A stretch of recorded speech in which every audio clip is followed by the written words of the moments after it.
Hey, security researcher here once again. Thanks for checking out this video. Before we dive into this one, I want to ask you guys to hang out with me through this entire composition, because once we understand what this is and where it's come from, I'm going to ask you guys to stop and really think for a minute. In this video, we're going to explore some fascinating stories and insights about AI, its history, and the people behind it. Once we get to the end, I'd really like you to take a minute to think seriously about the cautionary message that I'm going to share with you. I'd also like your feedback on all of this. I believe the message in this video is incredibly important, and I really do value your opinion on these things. I mean, this is our future we're talking about here. All right, let's get started. Let's take a quick step back and really look at the world that you and I are living in right now. We've got AI assistants in our pockets, algorithms telling us what to watch next on Netflix, and even self-driving cars out on the road. AI is really woven into our lives so tightly that it's easy to forget how far we've come in such an incredibly short period of time. But what is AI really, and how did we get here? Before we dive deep, let's clear up one thing. What's an algorithm? An algorithm is just a set of instructions written by human beings to tell computer machines how to solve a problem or do a task. Google Maps, when it finds the fastest route, that's an algorithm. Netflix, when it suggests your next binge watch, same deal. Even your email spam filter uses one to separate junk mail from the important stuff. Now that we've got all that cleared up, let's dive into the big question. What is AI all about? In simple terms, AI is when machines start doing things that we thought only humans could do, like learning, reasoning, even getting a little creative.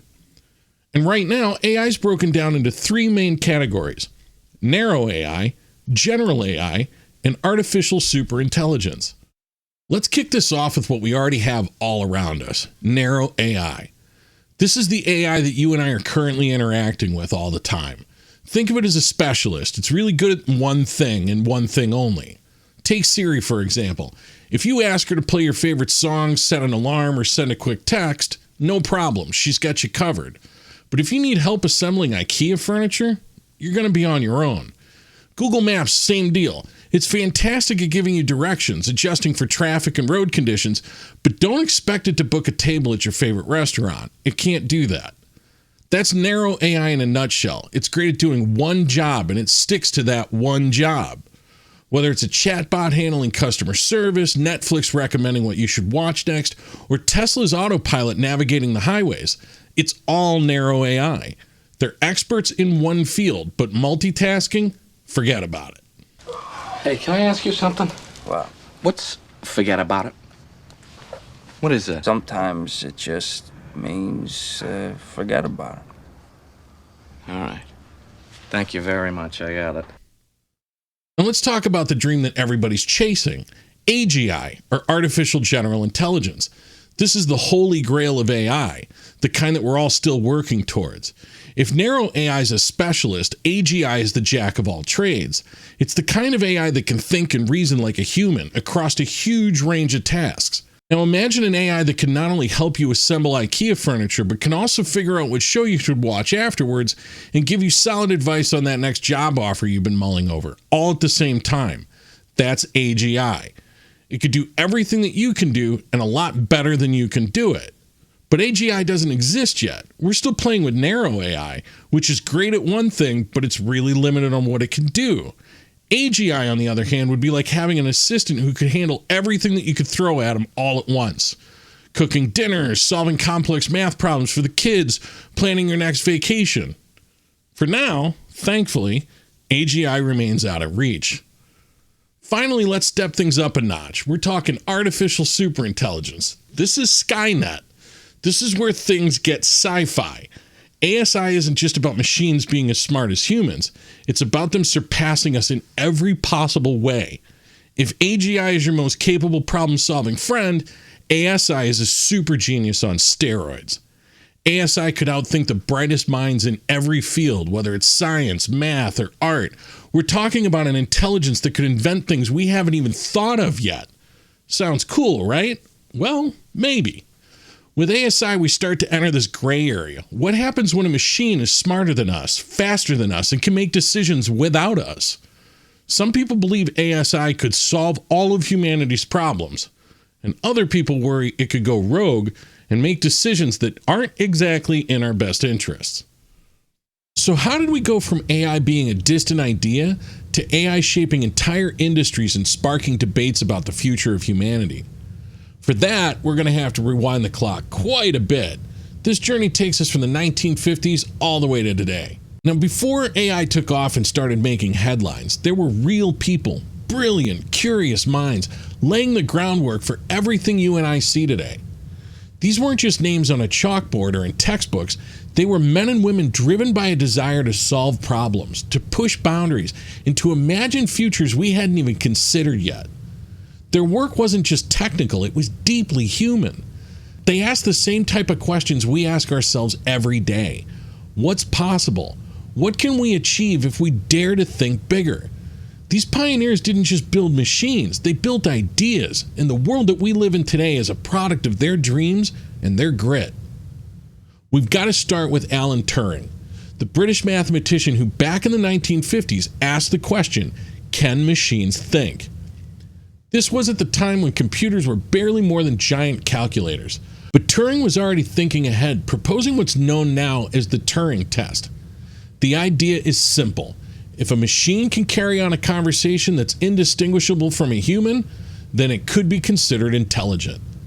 That test didn't just shape how we think about AI today, it opened up the possibility that machines could one day think and learn.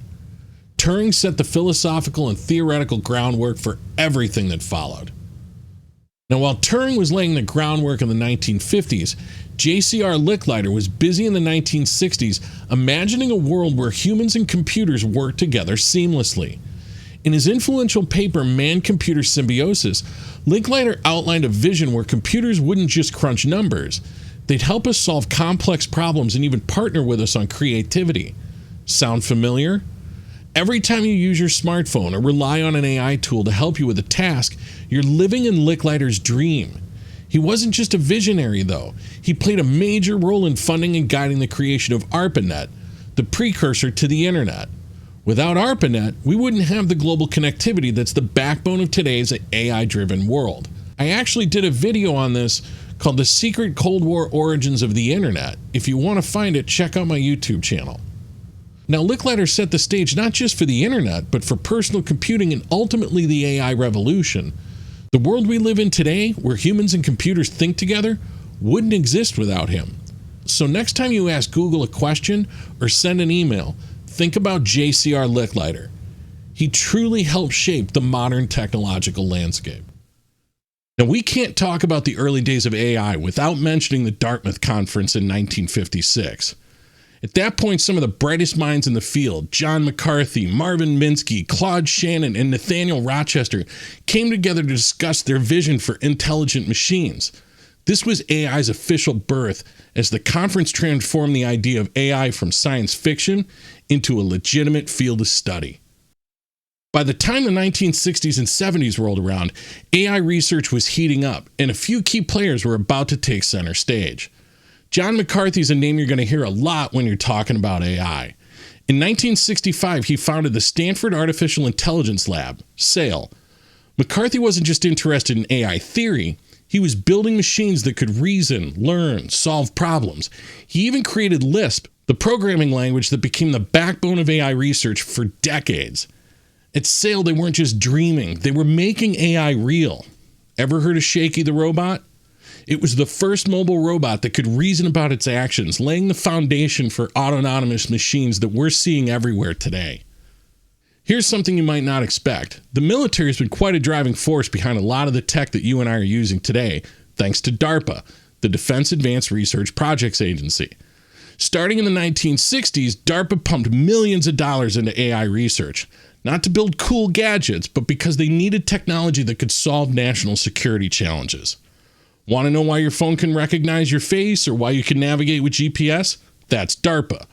Even self-driving cars owe their roots to DARPA's early work on autonomous drones for military missions. Speech recognition, the technology behind Siri and Alexa, and natural language processing, think Google Translate, all trace their roots back to DARPA's early projects. And let's not forget the internet itself. ARPANET was funded by DARPA. and it was the first step towards the global connectivity that makes AI possible today. So the next time you ask Siri a question or let Google Maps guide you home, remember that a lot of the technology making that possible was born from DARPA's relentless investments in AI. For all of the excitement in the 1960s and 70s, the AI field hit a wall in the 80s. Funding dried up and researchers couldn't deliver on the big promises they'd been making. This period in time is known as the AI winter. A big part of the problem is that while AI researchers were great at imagining futuristic possibilities, they were hitting the limits of what computers could do at the time. For all of the talk about intelligent machines, building ones that could actually learn and reason and make decisions, it all turned out to be a lot harder than they thought. During the AI winter, many projects were put on the shelf and it seemed like AI might fade into the background. But as you and I know, it didn't stay cold for long. AI had its renaissance in the early 2000s, and that's largely thanks to one thing: data. As the internet grew and companies like Google and Facebook exploded, suddenly there was a massive amount of data for machines to learn from. With more powerful computers and advances in machine learning algorithms, AI could finally start making real strides. Machine learning, the ability for machines to learn from data without being explicitly programmed, took off, and with it came deep learning, algorithms inspired by the structure of the human brain. These advancements made AI smarter, faster, and more capable than ever before. So let's talk about where AI is headed. Right now, it's advancing faster than ever. We've got narrow AI all around us, things like voice assistants, recommendation algorithms, and self-driving cars. But people are also working on something bigger, something called AGI, or Artificial General Intelligence, which even has more potential than the stuff we're seeing around us right now. And while this is all super exciting, we need to be really, really careful. AI has the power to completely change the world. It can make life better for billions of people, or, if we're not careful, it can be used in ways that can harm, manipulate, and control us. This isn't about one specific company, government, or country. It's a concern that we've seen play out in human history over and over again, and we'd be smart to take that really seriously. We've already seen how tech can shape societies in ways that we didn't expect. AI's potential to monitor, influence, or even control populations isn't some far-off sci-fi idea. It's something that could very much happen. And history shows us that when power gets too concentrated, bad things tend to follow. Let's think about AGI. This is the kind of AI that can do pretty much anything you can do, but way faster and way more efficiently. I know that sounds amazing, but here's where it gets tricky. In the wrong hands, AGI could create some serious problems. We're talking global level risks, not just mass surveillance and manipulation, or even conflict on a scale that we've never seen before. When you become what some have referred to as the useless class by those at the top of the food chain, watch out, folks. So we may be facing, in the 21st century, a completely new kind of inequality, which we have never seen before in human history. On the one hand, the emergence of a new upgraded elite of superhumans enhanced by bioengineering and brain-computer interfaces and things like that. And on the other hand, a new massive useless class, a class that has no military or economic usefulness and therefore also no political power. The big issue isn't just the technology itself, it's about who controls it.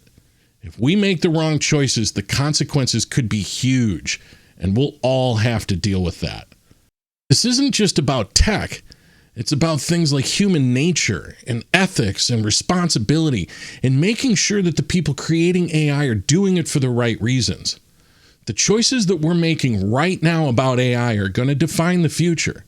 We've got to make sure it benefits everyone, not just a few people in power. So as we move forward, let's embrace the possibilities, but also make smart, responsible decisions. We've got to make sure that the AI revolution helps humanity, not put us all in danger. Okay, before we wrap this up, I've got some questions for you guys. How do you see AI shaping our future? Do you think it'll bring more good than harm or more harm than good? And are there risks that we need to be more mindful of that I didn't mention? Also, I'm working on fine-tuning the level of detail that I include in these videos, and I really need your feedback. In this video, I considered doing a deep dive into the people and organizations behind AI, but I didn't want to overwhelm everybody with too much information. Let me know if you'd prefer more detail or if this level works for you guys. I'd love to hear all of your thoughts in the comments section below. And hey, if you found this video helpful or thought-provoking, hit that like button and share it with somebody who might find this information valuable. Don't forget to subscribe so that you don't miss any of the future content that I've got planned. And if you want to support me directly, hit that join button or check out our Patreon. Your support means the world to me and helps me to keep bringing you guys more and more content like this. I really do appreciate you guys watching. I look forward to making the next one and sitting back down with you guys again. Until then, be good.